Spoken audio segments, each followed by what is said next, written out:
alone. In my distress, he kindly will help me. He ever loves and cares for his own. I must tell Jesus, I must tell Jesus, I cannot bear my burdens alone. I must tell Jesus, I must tell Jesus, Jesus can help me, Jesus alone. I must tell Jesus all of my troubles. He is a kind, compassionate friend. If I but ask him, he will deliver. Make up my troubles quickly and end. I must tell Jesus, I must tell Jesus, I cannot bear my burdens alone. I must tell Jesus, I must tell Jesus, Jesus can help me, Jesus alone. Oh, how the world to evil allures me. Oh, how my heart is tempted to sin. I must tell Jesus, and he will help me over the world the victory to win. I must tell Jesus, I must tell Jesus, I cannot bear my burdens alone. I must tell Jesus, I must tell Jesus, Jesus can help me, Jesus alone. All right, higher ground. I'm pressing on the upward way, new heights I'm gaining every day, still praying as I onward bound. Lord, plant my feet on higher ground. Lord, lift me up and help me stand by faith on heaven's tableland, a higher plane than I have found. Lord, plant my feet on higher ground. My heart has no desire to stay where doubts arise and fears dismay. Though some may dwell where these abound, my prayer, my aim is higher ground. Lord, lift me up and help me stand by faith on heaven's tableland, a higher plane than I have found. Lord, plant my feet on higher ground. I want to scale the utmost height and catch a gleam of glory bright. But still I pray till heaven I've found. Lord, lead me on to higher ground. Lord, lift me up and help me stand by faith on heaven's tableland, a higher plane than I have found. Lord, plant my feet on higher ground.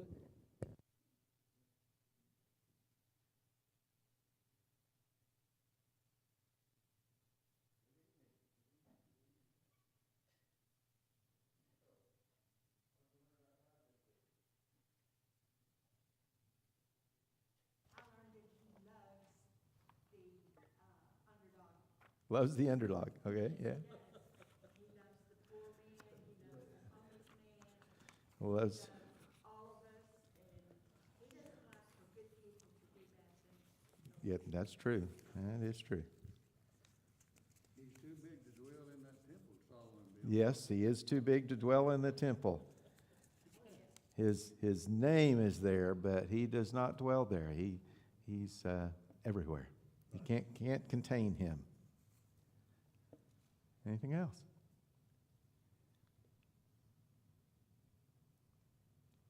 Well, according to 1 Kings chapter 6, verse 1, how much time passed between the Israelites getting out of bondage in Egypt until the temple was built?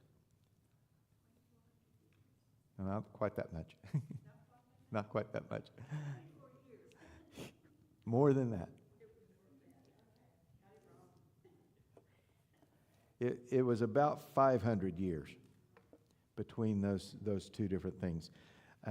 One thing I thought I read where it said 440, but when I went back and looking, all I found was about 500. So the temple, when it was built, they talked about how many cubits. What is a cubit?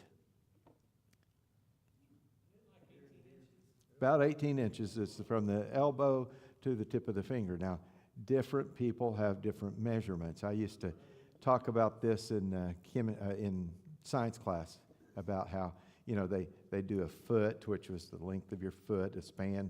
Could be a hand span or an arm span. The cubit, the inch was this distance here. And it's different for different people. So if you had a really tall person and they got the span of cloth and they want $10 for it, and you have a really short one that has a span and they want $8 for it, you have no idea which is a better deal, because they're not uniform. And so then they went to the king's arm and span and all that kind of stuff, which was fine until the king died, and then they have to start all over again. So they finally came up with some more uniform units, but it's about 18 inches, which meant that the temple itself, not the temple grounds, but the temple itself was about 90 feet long, 30 feet wide, and 45 feet high. I don't know what our auditorium is, but I don't think it might be a little shorter than 90, but it's wider than 30, and not near, it's about 20, I think, up here. So 45, very, very tall. But compared to some of the churches that are around today, it was very, very small compared to what most people see at church. So what mountain was the temple built on? We talked about this a couple of weeks ago. Mount Moriah. What else happened there? He was crucified there, yeah. Huh? Yes, Abraham offered Isaac as a sacrifice there.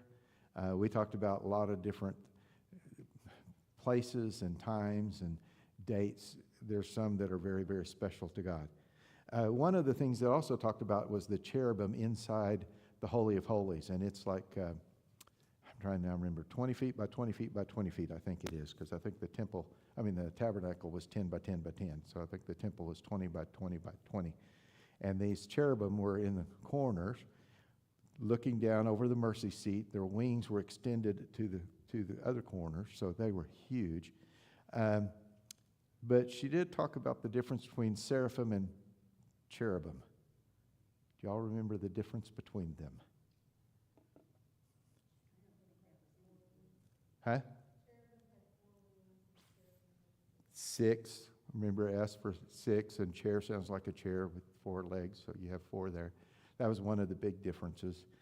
Cherubim also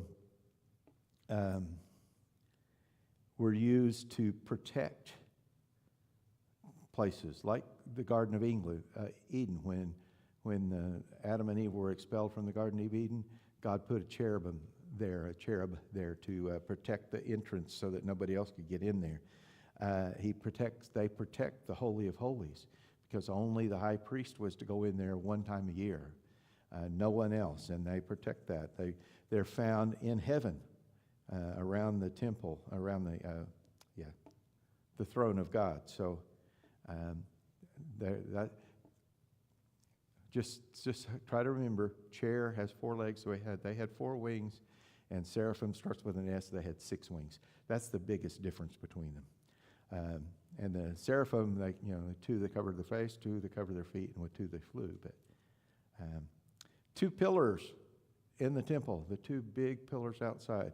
Remember what their names were? Boaz. And we know who Boaz was as far as a person. I don't know.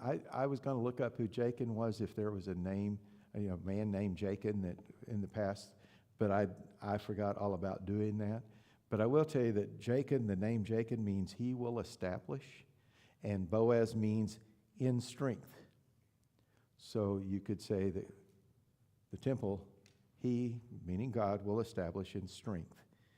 And every time, because the people, they knew those names and they knew what they meant, every time that they come up to the temple, they'd be reminded that God established the temple, but he is also sustaining it, taking care of it as well, which I think is very important. Same thing with our church. Our church is not, it was not established by people. It was established by God. It is sustained by God. If God wasn't in here working and doing things, this church wouldn't last. No church would. Not as a church. It might last as a, what do you call it, a fellowship hall kind of thing. You're just going to blank on what word I want. What unique trait, according to, I think this was in chapter 7 or 8, what unique trait does God have? He knows what? Everything, more specifically.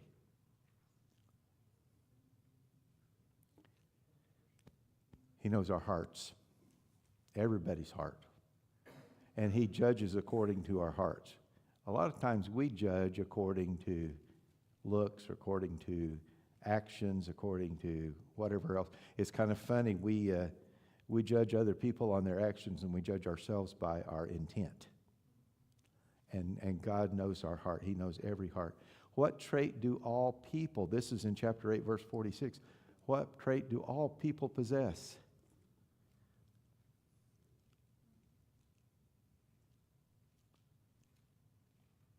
It's also found in Romans 3:23, if that helps you.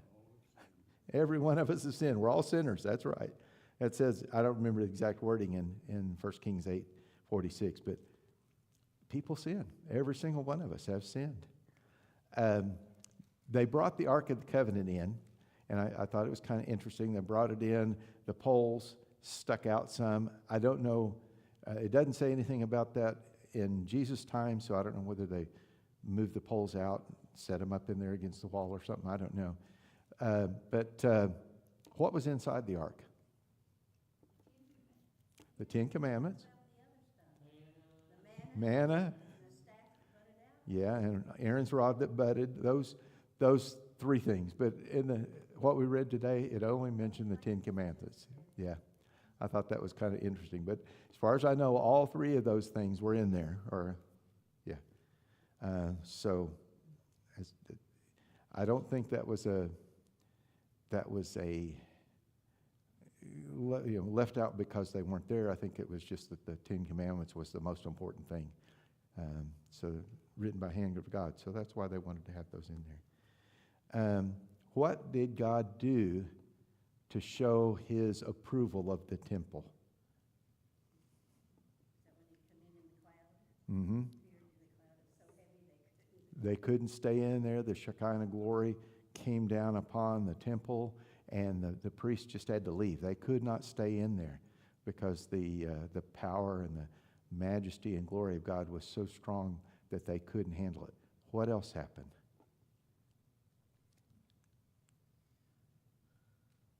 Something about the offering. Yep. Well, they did, but fire came out and burned up the offering. And I don't remember which one of those was in that. But fire came and the glory of God filled the temple. Those two things. That's what I read the answer. So I don't remember reading that, but I may have just glossed over it anyway. Some of the things that really stood out to me, especially yesterday, or it might have been today, but Gene mentioned this one in 1 Kings 8:27. It says, "But will God really dwell on earth? The heavens, even the highest heaven, cannot contain him. How much less this temple I have built?" But I like the first question, but God really dwell on earth? And the answer to that is what? Yes. When? Well, that too. But if it came in form of Jesus, yes, he dwelled as a human being on earth. Jesus did. And so, yes, the answer is yes, God really did dwell on earth, or would really dwell on earth. One that really stood out to me is in 1 Kings 8, but it's verse 41, 42, but 42 is the one that stood out to me. It's talking about in verse 41 it says, "The foreigner who does not belong to your people Israel, but has come from a distant land because of your name." And then in my version, it had it in parentheses, "For men will hear of your great name and your mighty hand and your outstretched arm." That's like a parenthetical thing that says, this is the reason that people will come. And my first thought was, do people see that today in our churches, in our church specifically? Do they see God's great name, or hear God's great name and his mighty hand and his outstretched arm? Do we show that to the people around here? Because if so, I think we'd have a whole lot more people coming. It's something that just kind of, stuck at me. It was like, yeah, do people really see God when they come here, or as we are out in the community, they see God in our lives? Hopefully, but that's something that. I just put this in here and I already had it. So the next one I've already talked about. Proverbs. Is there any of those Proverbs that really stood out to you? It's really hard. Proverbs is it's kind of like Psalm, except to me it's almost worse, because in Psalm you have a passage that all, they fit together, and then you have another passage. In Proverbs, it's one verse, and then this verse is completely different, and this verse is completely different. And it's hard to have any uniformity in it, because it's just jumping all over the place. But in chapter 13, they did say it spent a lot of time talking about the difference between wisdom and foolishness. And she said, and either in the reading or in her talk, that it almost sounds like wise people never suffer. Is that true? No. So how does wisdom and suffering, how do they relate?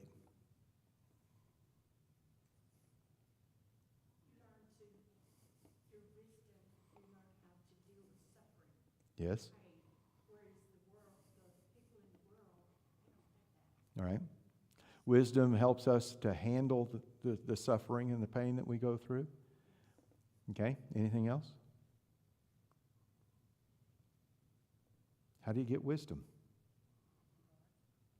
Well, that too, yeah. But a lot of times you get it from painful things that you go through, right?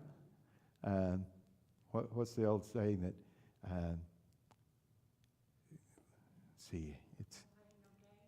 well, yeah, that too, but I was thinking about it, something about wisdom will help you to avoid making bad choices, and how do you get wisdom is making bad choices, yeah. And yeah, it's a cyclical thing that you learn and you grow, and yet you're going through a lot of those things and you learn from them. Chapter 18, verse 10 says, "The name of the Lord is a strong tower." How do you run to that? The name of the Lord is a strong tower. The righteous run to it and are safe. The wealth of the rich is their fortified city. They imagine an unscalable wall, and we'll get back to that one. But how do we run to a strong tower? In prayer. Yeah. Claiming the name of God. Worship. Mm-hmm. I like what she said about him. The second part of that, well, actually, it's verse 11. The wealth of the rich is their fortified city. They imagine it to be an unscalable wall, but it's not. It is, what do you call it? Like a false security. People all the time lose everything that they have. Different natural disasters, or the change, of course, the what's it called, like in the 20s, stock market crash, things like that happen, and people suddenly have no wealth at all, and that's the only thing that they've built their support on, and then all of a sudden that money is all gone and they have nothing. So nothing can protect us and support us like God can, and we need to remember that and trust in God in everything we do.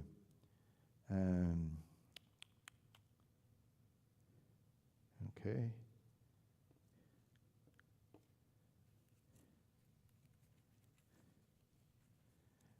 So I kind of talked about this before, but sometimes we make bad decisions and leads to consequences, and then we blame God for it.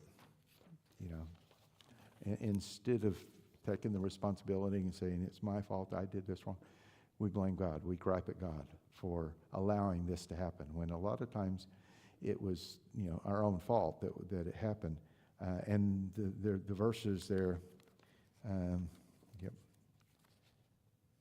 says, a man's own folly ruins his life, yet his heart rages against the Lord. So our foolishness ruins our lives, and yet people tend to gripe at God or blame God for it. Wisdom is more precious than what? Rubies and precious jewels and gold. But I like the way this is what stood out to me on this. It talks about precious stones and precious jewels. They're precious because they're rare and beautiful and hard to come by. Think about that as far as wisdom is concerned. It is rare, beautiful, and hard to come by. And I don't think a lot of times we don't realize just how rare it is, and how valuable it is, yes. I just like the way that she put that they're beautiful, they're hard to come by, and they're rare, and that's a very apt description of wisdom as well. I don't remember what the question was that I read about this, but I just wanted to get your opinion on this.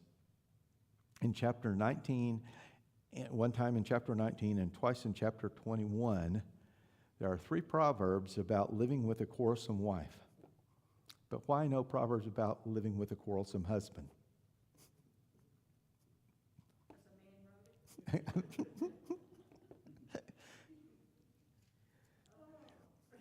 Did you all notice that, or just me? I was just, quarrelsome wife, but yeah.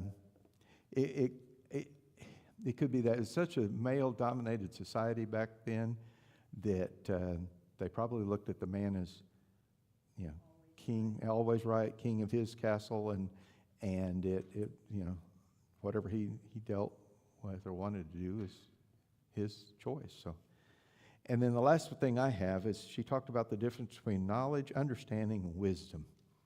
Do y'all remember? Knowledge, understanding, and wisdom. Yep.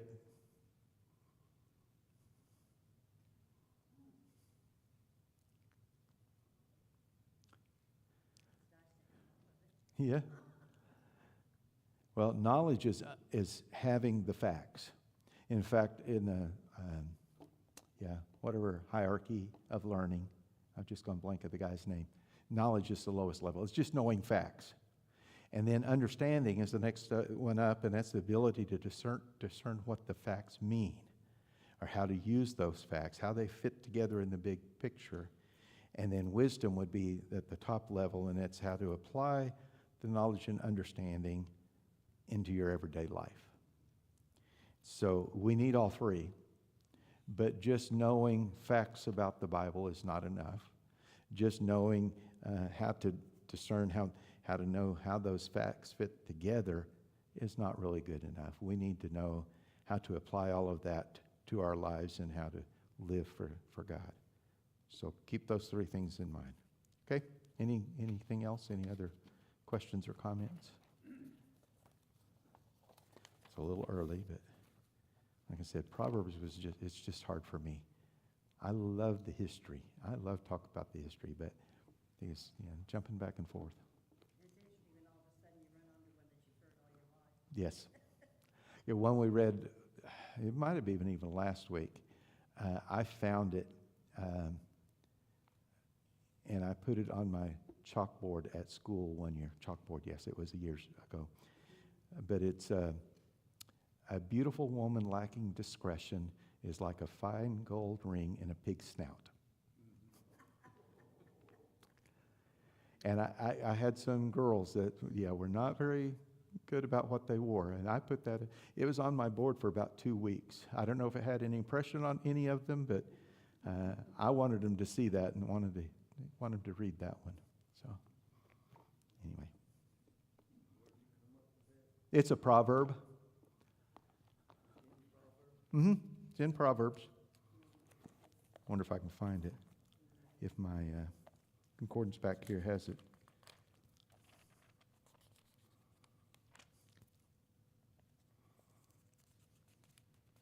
I could do it in a computer, but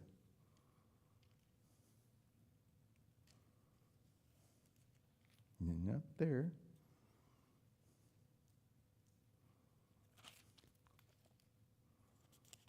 It may not, because this is not a very. I think it's going to be 11:22. 11:22. Is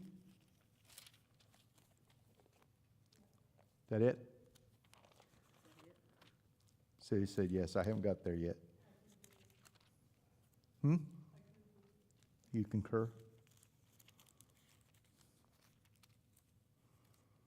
Like a gold ring in a pig's snout is a beautiful woman who shows no discretion. Yes, that's it. 11:22. Of course, the one I saw had it flipped backwards. Beautiful woman lacking discretion is like a fine gold ring in a pig's snout. But yeah, that's it.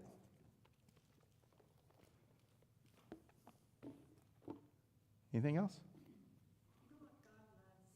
The sinner. Yes, he does. He loves everybody. He loves us all. Yeah. Sometimes we get into our mind that God just loves us. Right. We're his children, But that's just not true. That's right. Because he loved us when we were in sin. Yes. Why would he stop there? Yeah.